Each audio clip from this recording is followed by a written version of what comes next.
Welcome to the Dollar Bill Show, episode 77.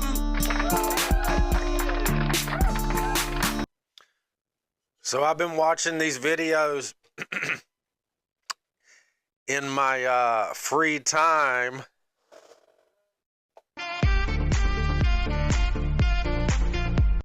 And it's idiots at Haulover Inlet that sink their boats. And like you can see, there's some great ones on here, but man, there's so many idiots out there driving boats. Like I saw this one where like this dude was pulling up and this lady like put her legs into the boat and he was fucking, it was a mess, dude. But you can see by some of these titles, it almost flips, big mistake.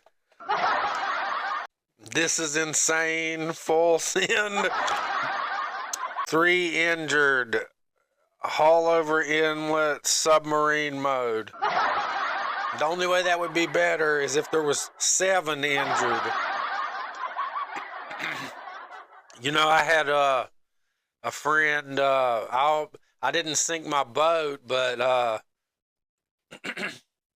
had a friend who is a truck driver sink my truck that I had just got.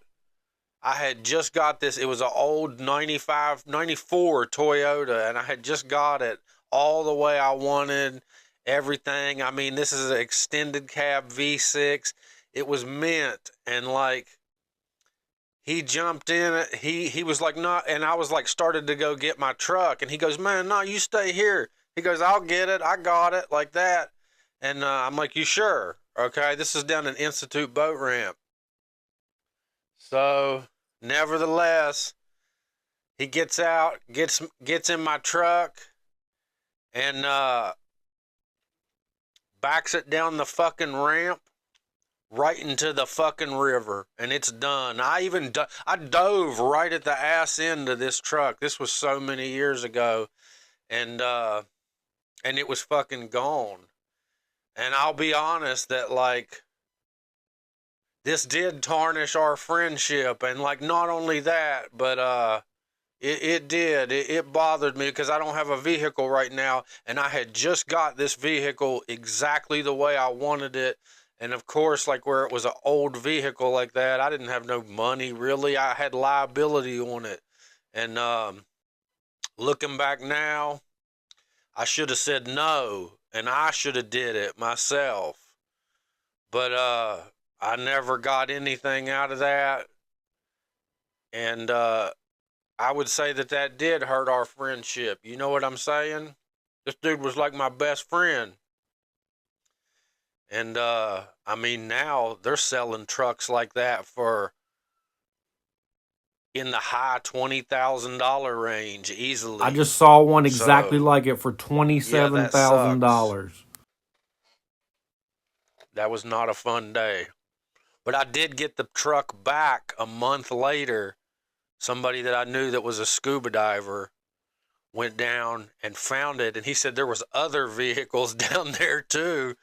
But we found it and towed it out of there, and I ended up selling it to somebody for $1,000.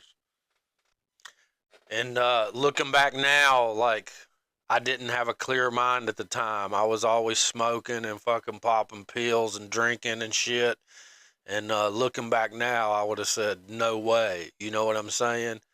But regardless of whose fault it is, I know what I would have done in my character if I would have done that to somebody else's property. Okay, I want to get into this clip right here. As you can see, I bit my tongue for a minute, and then it just it started to bother me. This Michael Jackson touching Michael this Jordan. kid If that's not a Freudian slip, I don't know what is. On the back of his legs, and I only saw a couple people like Annie Letterman and 50 Cent that called this out and said that, like, this is not fucking cool, and everybody else is like in the Illuminati is like making sure they don't step on any toes, and they're like, oh no, he was wiping ice off of this kid and making excuses and all of this Bullshit. shit. And it's like, nah, dude, he's clearly, I know that's a regular thing on the basketball court, patting each other's asses. And, I know I've had it done to me a few times where it didn't feel too comfortable, a little overdoing it whenever I was young. And, this is not fucking cool, man. This is not cool. And I know that, and then there's people all over online that's like, oh, they're just trying to fucking take down Mike because he's a black man and all of this shit. And it's like, man, that's some bullshit. You know that is. This is our biggest fucking hero when I was a kid. I was a member of the Air Jordan Flight Club. Any fucking thing I wanted, when I wanted something, it was had to do a lot of times with Michael Jordan, and everybody wanted to be like Mike. But now in this instance, I do not want to be like Mike because this shit is not cool, and we need to call shit out like this, whether he knows it or not or doesn't know any better. There's like all kinds of weird shit that goes on like this in families and stuff like that. And we need to call this out. Mike, you shouldn't be doing this. It doesn't mean I'm going to stop wearing your fucking shoes. Look, I got on your fucking shoes right here. I'm not going to stop wearing your shoes. I like them. But this shit is not cool. And you shouldn't be doing this. And somebody and I seen other people in these Illuminati podcasts that are all fucking they're scared to say something. And it's not fucking cool, man. It's not cool because that's a huge brand and all of that. It's not cool. Don't do that, Mike. And we need to tell people not to do this shit and be brave enough to say something about it. I'll say this. Look, when I was about, I would say 12 years old, I can remember, first of all, I'm going to say this. When I was about 6 years old, all of a sudden, who is my father, I call him my dad, my stepdad, they got married and were together from the time I was 3 years old. They got married when I was 5. But I can remember a day when he finally dropped his guard when I was about 6 years old, and he was an asshole and mean to me for no reason. And after that, every fucking day for the rest of my life, this man was mean, scary, and a fucking asshole from the time I was 6 years old, and a tyrant over my life. And he would also tongue kiss, deep caressing tongue kiss my ears. Now I know, look, you can look at my ears. Pretty fucking irresistible, honestly.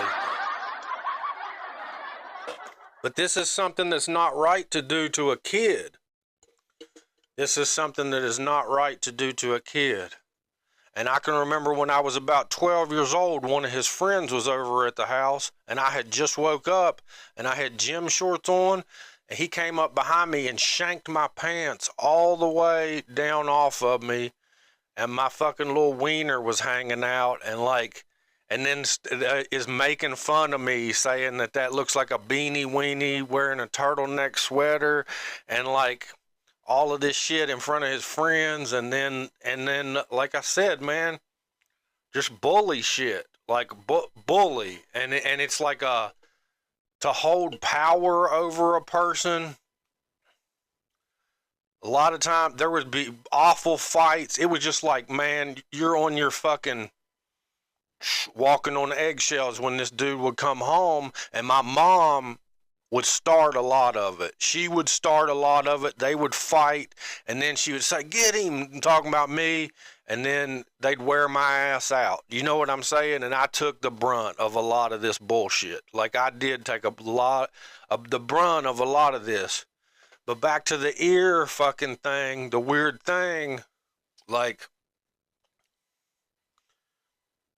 I caught my nephews doing this shit. Not long after I got out of jail, I saw one of the nephews doing this, and I said, this is how this shit happens. It blew my fucking mind. The second I saw him doing it, I said, you don't fucking do that. I said, you do not do that. You do not do that. That is nasty. That is wrong. You do not do it. Right there in my sister's house in the kitchen, I called him out. And it was a funny thing that and I was living out back of this house, which I built and was supposed to be left to me, that my grandmother always said this was my home. And I was living in a fucking pop-up camper out back of this house. I had the shit in a fucking Kroger bag. The next day, all of a sudden, I'm standing outside. Here comes a sheriff. He's like, they're serving papers on you or whatever. They did a 5150 on me. Somebody got my sister to say that said that I was going to kill her kids and all of this stuff. And the next thing I know, I'm in court, and the prosecutor is calling me a monster. And then I'm in Highland Hospital up there. And I'm lucky for the whole thing. And I know that, like, because I went to jail or whatever, like, some people might have thought I was scary or something like that. I was a previous drug addict. I was still smoking weed at the time and taking Klonopins, but I was honestly a good influence in these kids' life, and I love my nephews and would never fucking hurt a fly as far as the kid is concerned, because I know what it's like. You know what I'm saying? And it seems like so often what people stand up against, they accuse them of. And like I kind of feel like that about Michael Jackson. There's all this stuff coming out where, like, he protected these kids supposedly against this all of this shit that's going on with Trump and all of them on that island, the whole Pizzagate, all of that shit. And but Mike made a mistake too. You don't fucking sleep in the same bed with these motherfucking kids, dude. That right there is some weird shit. I can think of another time when I had a best friend, and this motherfucker, I would stay all night at his, because it was awful at my house. So I'd stay all night down the street at his house. And then one night, this I feel a fucking hand come up under the covers. And I had a hard on, because you wake up with a hard on in the middle of the night. And this motherfucker was fucking, and then later on, like, he's gay, all of this shit, hanging out with younger fucking dudes and all of this shit. And it was weird. Like, I went to after this happened, I never fucking talked to him again. And I went down to his house to get, like, my video games and shit that I had left there. And, like, he made it like we were breaking up, man, or something. Like, it was this whole thing. So just like, hey, I don't know whether Mike did that or not, but he shouldn't have been sleeping in the fucking bed with them kids. And Michael Jordan, you shouldn't be touching fucking kids on their legs. And I already told my dad this, and I also made a promise that I would never tell anybody. But you know what? Just like how my nephew did that, this shit gets passed on down the line, and we can't continue to keep doing this kind of shit, man. Like, let's call this shit out in the open. If I gotta be the one to break the cycle, then that's what I'm gonna do. So here you go. Break the fucking cycle. Shit's not right. And it's no secret that should be kept. Especially when you're stealing a fucking child's innocence. And that fucking kid's dad should fucking eat a dick for not saying that he shouldn't be doing that shit. I'm sure his whole livelihood has to do with Michael Jordan's fucking racing team, but it's bullshit. Stick up for your kids.